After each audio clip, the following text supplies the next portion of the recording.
Видите ли вы угрозу возобновления войны в обозримом будущем? Да, в обозримом будущем я вижу такую угрозу. Видит и вся разведка. Видит все, что сегодня творится в Азербайджане. Что купил, что сделал, сколько имеет вооружения, что готовит. Когда сегодня в Баку азербайджанец, их разведгруппы учат армянский язык, когда Азербайджану полагается 240 танков, а у него есть 570, это говорит о том, что Азербайджан готовится к войне. Я неоднократно заявлял, что количество оружия ничего не значит. Войну не выигрывают ни количеством оружия, ни человеческими ресурсами. Войну выигрывают умственными способностями и организационными работами. Так что оставим это в стороне. Азербайджан, что бы он из себя не представлял, я вас заверяю, проиграет войну. Может быть, вначале у него будут какие-то удачи, но в итоге эта страна потерпит поражение. Почему? Узнаем. Не дай бог наступит это время и узнаем. Это военная задача. Как мне вам объяснить? Сегодня наша передовая находится всего в 100 метрах от их домов. Вы представляете, в случае возобновления войны Азербайджан получит от 2 до 3 миллионов беженцев. Дилетантские власти Азербайджана пока не понимают этого. Не понимали тогда, во время Гейдара Алиева, не понимают и сегодня. При любой, даже маленькой удаче армянской стороны Азербайджан получит до 2 миллионов беженцев. До Евлаха, до реки Кура. А потом нефтедолларами они будут кормить не армию, а эти 2 миллиона. И будут кричать на весь мир, что армяне их выселяют, уничтожают в собственной же стране. Поэтому они затягивают с войной. А то у них давно есть такое желание и разыгравшийся аппетит. Боятся, а если не получится...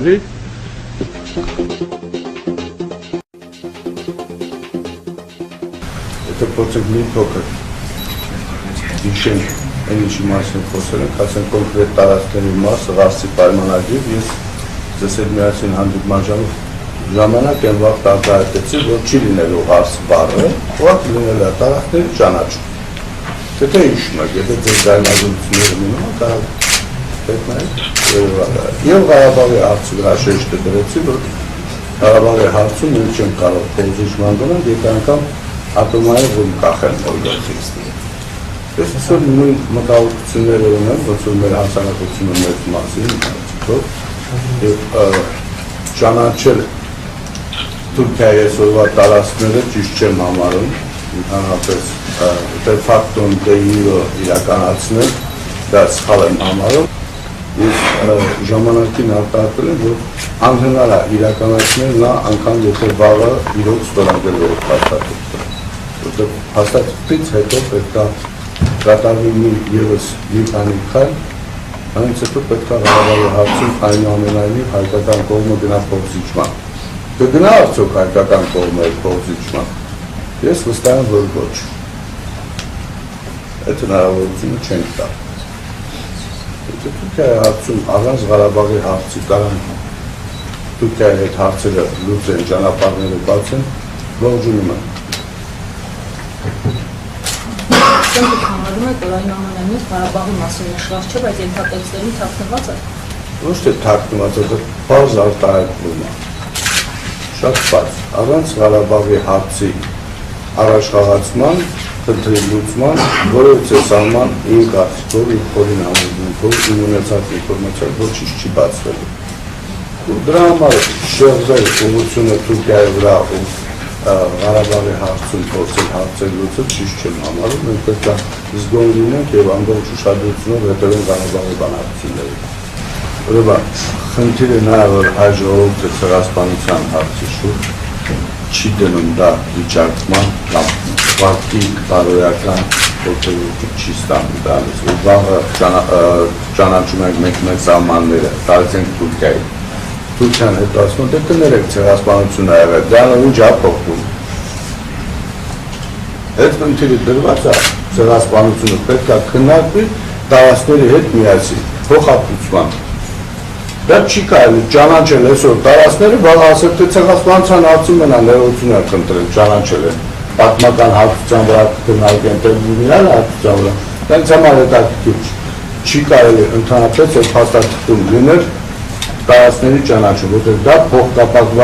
փոխկապակցված է հենց ցեղասպանության հետ։ Դա պետք է երկուսում մի կոնտեքստում, մի կետում քննարկվել։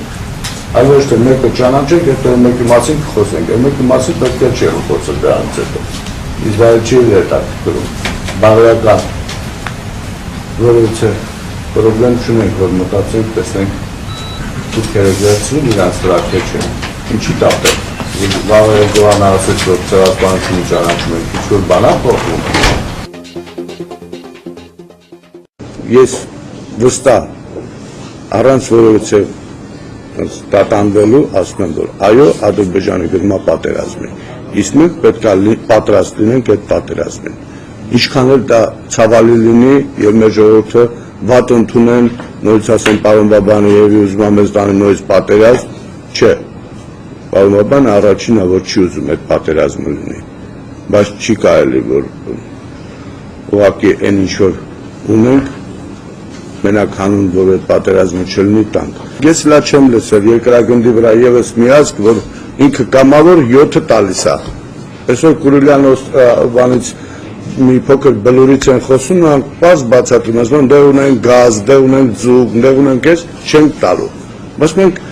մեր հասարակության մեջ կարողացել ենք, որ պետքա փոխզիչման գնանք։ Փոխզիչում հասկացողությունը ընդունում ենք, որ պետք է հողերը տանք։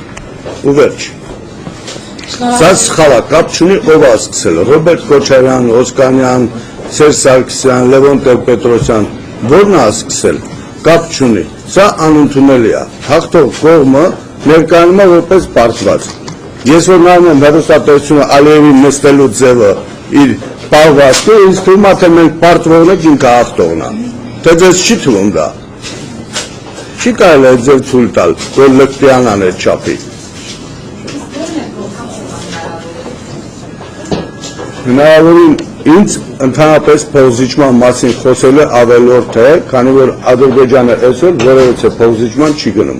Իսկ ով պիտի առաջնորդի, ով պիտի պաշտպանի, ով պիտի Ղարաբաղին տեր կանգնի, այսպես ասած, եթե դուք այստեղ եք, եթե մնացած պաշտպանները այստեղ են իջերմերից։ Գիտեք, ղարաբաղցիները իրենք իրանց պետքա տեր կառնեն եւ պետքա պահանջատեր լինեն, այլ ոչ թե մեկուսանան, լուռ փուս ընդունեն այն ինչ որ իրանց ասում են։ Իսկ եթե ժողովուրդը, անհատը, անձը չի ուզում պայքարի իր ազատությունների համար, ապա ոչ մեկին պետք չի մեղադրել։ Ղարաբաղի հարցում ես իմ կարծիքը եւ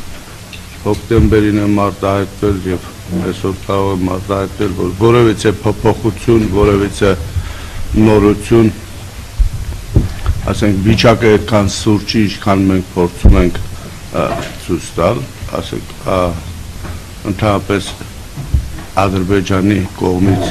ընդունված փաստաթուղթը, որ ընդունվել է վերջերս դրոշակ են սարքել եւ փորձում են դա ցուցադրել, նման 4 առաջարկ եղել է, որ Ադրբեջանն է մերժել։ Ես տվյալ հարցին շատ սուրճ չեմ նայել, հանգիստ կարելի է ընդունել եւ որովհետեւ նման լուրջ բան չեմ տեսնում այս փուլում։ Ընդհանրապես քաղաքական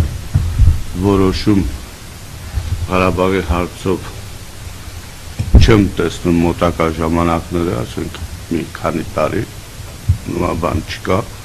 Մենք ավելի շուտ պետք է պատրաստ լինենք տնտեսապես հզորանալու եւ ապագան կառուցելու հզոր պետության վրա, որ կարողանանք դիմակայել հակառակորդի լկտիությանը։ Ընդհանրապես Սերժ Սարգսյանը չի գնալու նման փոխզիջումների, ինչքանով տեղյակ են, բայց այն բոլոր հայտարարությունները կամ կարծիքը, որ Սերժ Սարգսյանը արտահայտում է, իմ կարծիքով դա պետք է նայել միայն քաղաքական կոնտեքստում։ Իսկ իշխանապողության չեմ տեսնում նման սուր իրավիճակ Ղարաբաղի հարցում, որ իշխանապողության հարց լինի։ Ադրբեջանը շատ լավ գիտակցում է, որ պատերազմ վերսկսելու դեպքում, եթե պարտվեց ինքը նորից, այլևս պետք է մոռանա այն ինչ որ մեր ձեռքի տակ է, մեր հսկողության տակ է եւ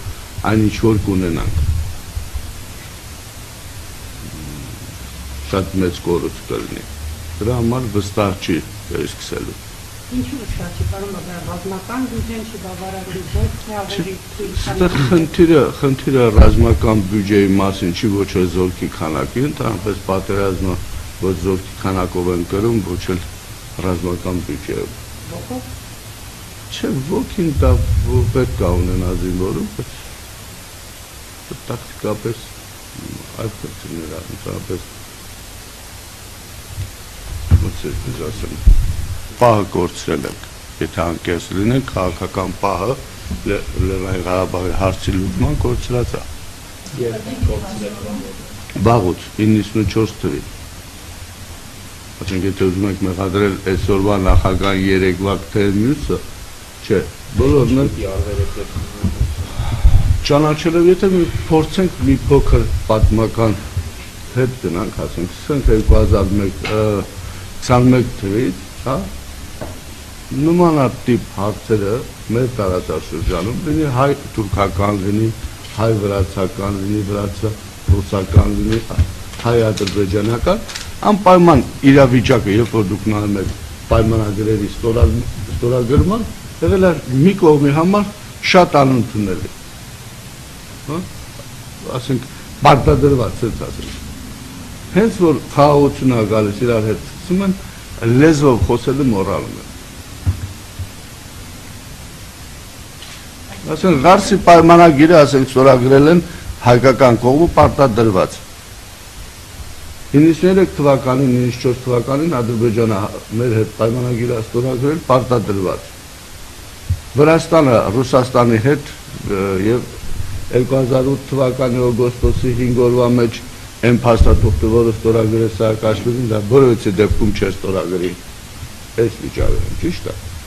Սա խոսում է նրա մասին, որ մեր մենտալիտետը, մեր տարածաշրջանի ժողովրդի մենտալիտետը լեզվով չեն կարող իրար հասկանալ։ Միայն ու միայն պարտադրված վիճակներում ենք գնում քայլերի։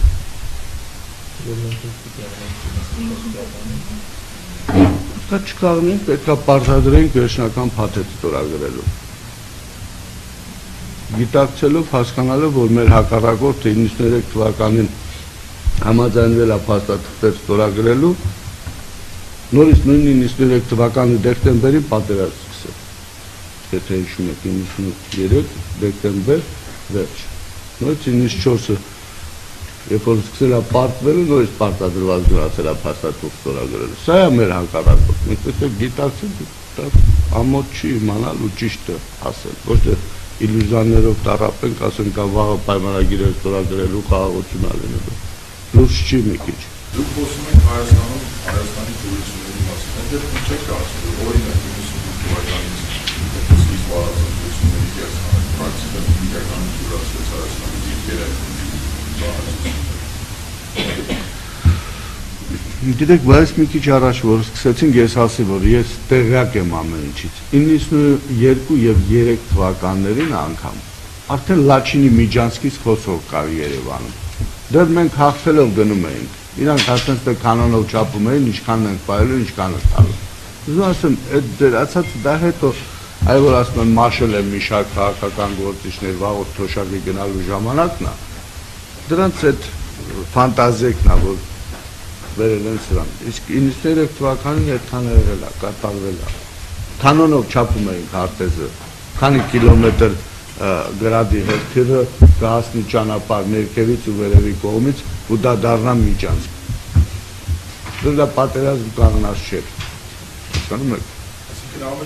Կամ քաղաքական գործիչ, որ ասում եք